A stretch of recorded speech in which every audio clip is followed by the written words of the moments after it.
इस आरती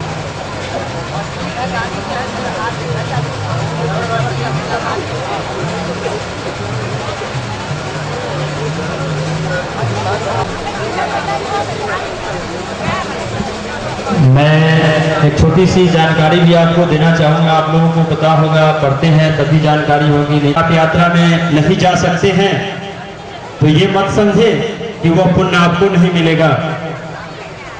संत रविदास जी यात्रा में नहीं गए थे, फिर भी उनको गंगा मैया ने बहुत ज्यादा आशीर्वाद दिया था।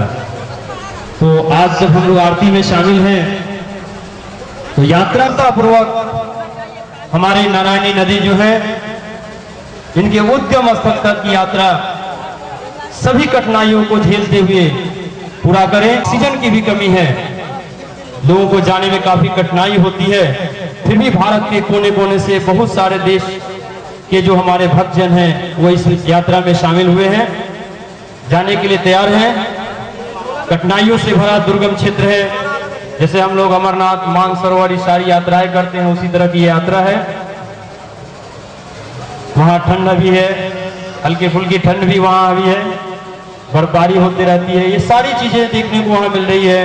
और इस यात्रा में लोग भक्तजन किनारे किनारे बने हुए रास्ते से होते हुए मुक्तिनाथ तक पहुंचेंगे। मुक्तिनाथ तक की जो यात्रा होगी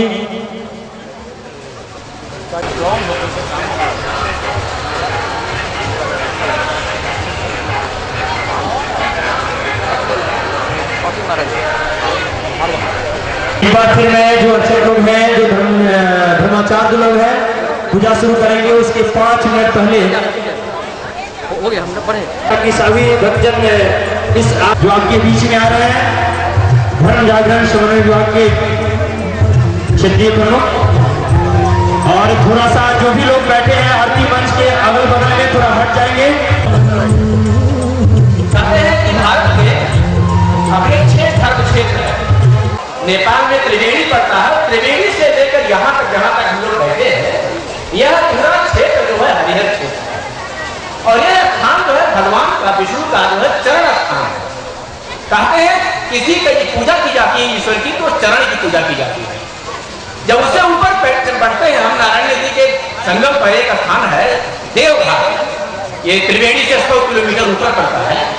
वो जो देवघाट है वो भगवान का नाभि स्थान है। और जो मुक्तिनाथ है वो भगवान का श्रीमुख है। और उसके ऊपर जब जाते हैं 12 किलोमीटर और पहाड़ में जाते हैं तो एक दामोदर कुंड नाम का स्थान है, जिसका लिंक जो है मानसरोवर से है। तो दामोदर कुंड है, ये भगवान का चोटी स्थान है।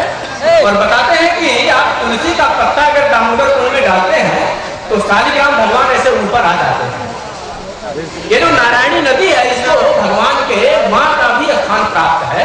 और वैष्णो, विष्णु और शंकर दोनों के मिलन बिंदु पर हम यहाँ बैठे हुए हैं।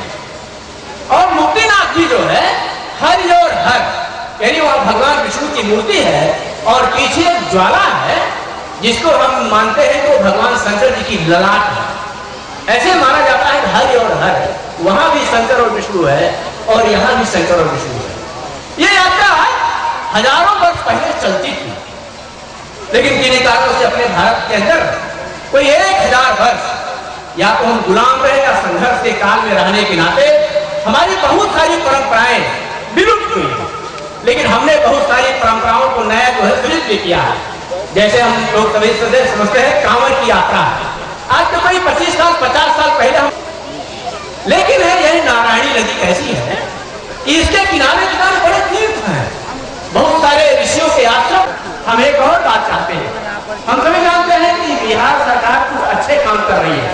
उस अच्छे कामों में एक काम यह है कि इस सरकार ने एक रामायण सर्किट तय किया कि भगवान राम किधर किधर से जो है गए हैं, उसका काम चल रहा है। ऐसे ही सरकार ने एक और काम किया है, शक्ति सर्किट डेवलप किया है कि हमारी शक्तिपीठें कहाँ कहाँ हैं, उनसे लिंक करने का प्रयत्न किया है।